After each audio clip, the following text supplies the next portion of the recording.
Speaking of sad, this is like one of these fucking benches that's perfect for a homeless guy to lay down on. You know what I mean? And you get mad when you show up like, God damn it, I wanted to sit down. And they're always sitting there. Like, you ever just have like a shit fucking week and you hate your life and you don't love the person that you're with anymore, but too many holidays are coming up and you can't break up with them? You know, or maybe they have like a birthday and you just gotta go through the motions again as you're staring at that blank part of the card, trying to write down emotions you don't feel anymore. And all you want to do is lay down, right? All you want to do is fucking lay down. And then you come up and you just see that fucking homeless guy just laying there like the middle of the day on like a Tuesday. And you pull up in your Acura with the special sports package, all the trappings of a fucking cubicle, right? And you just look over at him going like, fuck, I'd love to do that right now. You know, that's when your life sucks, when a homeless guy on a Tuesday afternoon can make it look good. Like, what if I just tapped out of society? You know? I'm sure I could find an off-ramp that there's not another homeless guy at. That seems to be where you make your money, the off-ramps. The longest red light in LA, the off-ramp or the 101. As someone just sits there, he's looking at you, a dog's looking at you. Occasionally there's a baby, and you're like, all I got's a 20. It's like, I care like $5. I don't care $20. This could get me 1.5 gallons of gas. Thank you, Joe Biden. I love how people still blame ties for gas prices and not the fact that we print $1 trillion with nothing behind it every August.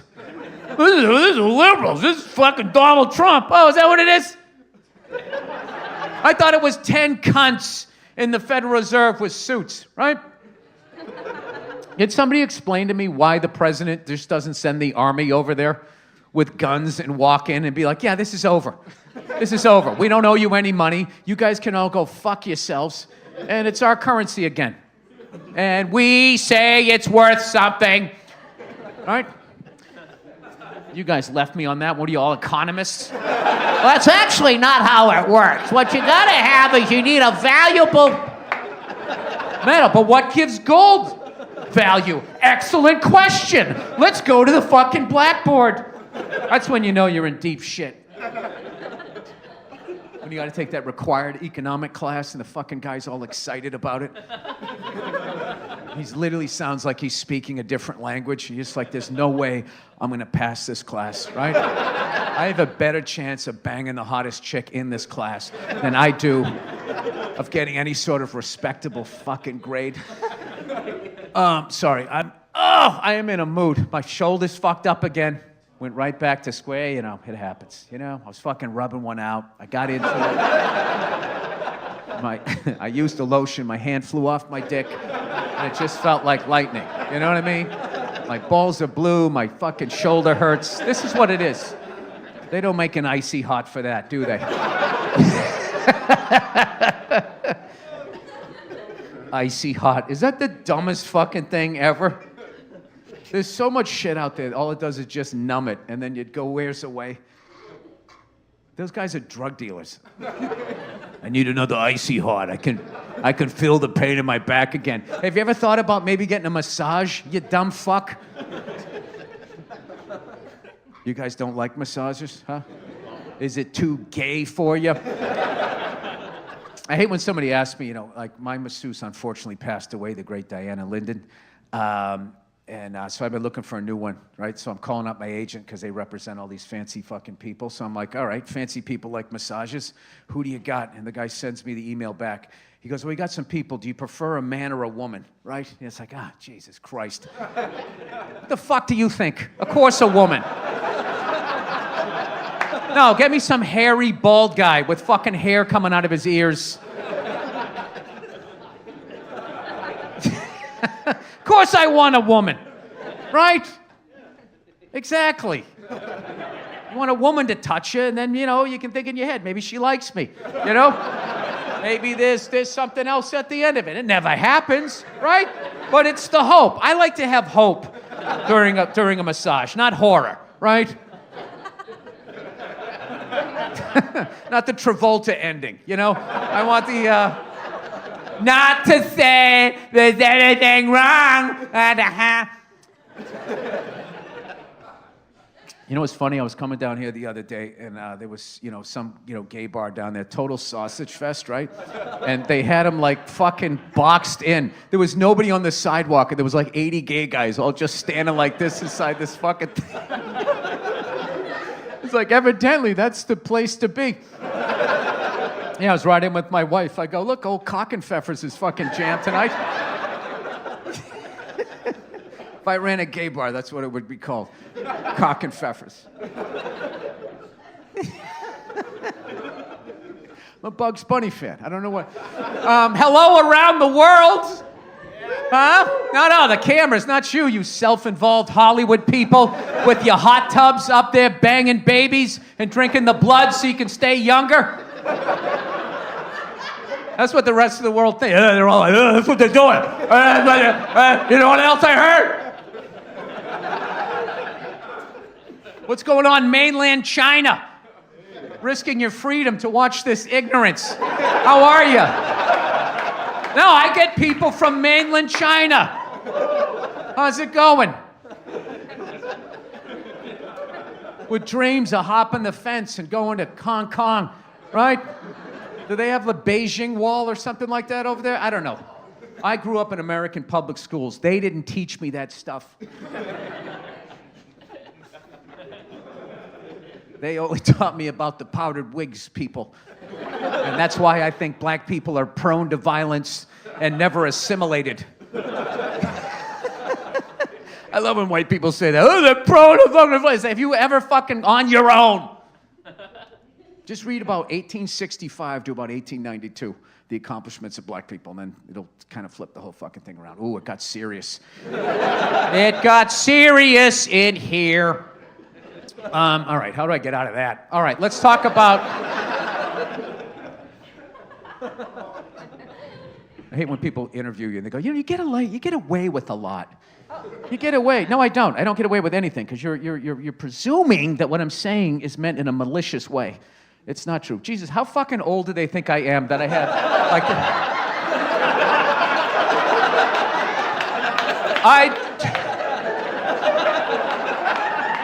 I have my jean jacket on and a t-shirt.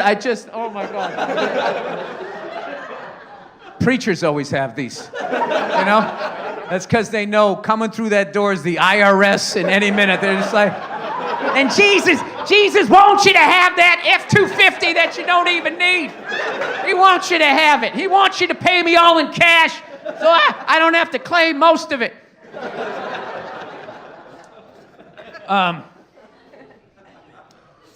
Anyways, I don't know why. I've been thinking about this lately. Is there anything funnier than watching somebody kick a little dog and watch it just go flying across the fucking room? I don't mean like an innocent little dog that was just laying there sunning itself like a homeless man on a bench. I don't mean that. I mean like an asshole that doesn't realize how little it is. I had a dog like that. We used to always have West Highland Terriers when I was a kid. We had one that fucking bit everybody, even us. You know, because we used to tease the shit out of it. We used to just fuck. We used to play the glove game and fucking... Yeah, face wash it. I know. Hey, it was the 80s. This is what you did. You got a pet to take out your frustration from the lack of love you were receiving from everyone around you. That's what happened. Maybe if we were loved more, we would have pet the dog. Rather than coming at him with a wiffle ball bat, giving him a fucking jab like he was on some sign of terrier death march, right? So this thing, whenever a stranger came into the house, without question, I just went up and bit him. Because it was like, well, if these people who are supposed to be loving me and are taking care of me are acting like it's the NHL playoffs and giving me a face wash every day, what the fuck is this complete stranger gonna do? So the fucking dog would just, we had to lock it up, this little terrier. And one time, my buddy showed up. We were going to some Bruins game or something. He came in. I remember he had the fucking short Larry Bird shorts with the fucking socks up to here and like white Reeboks.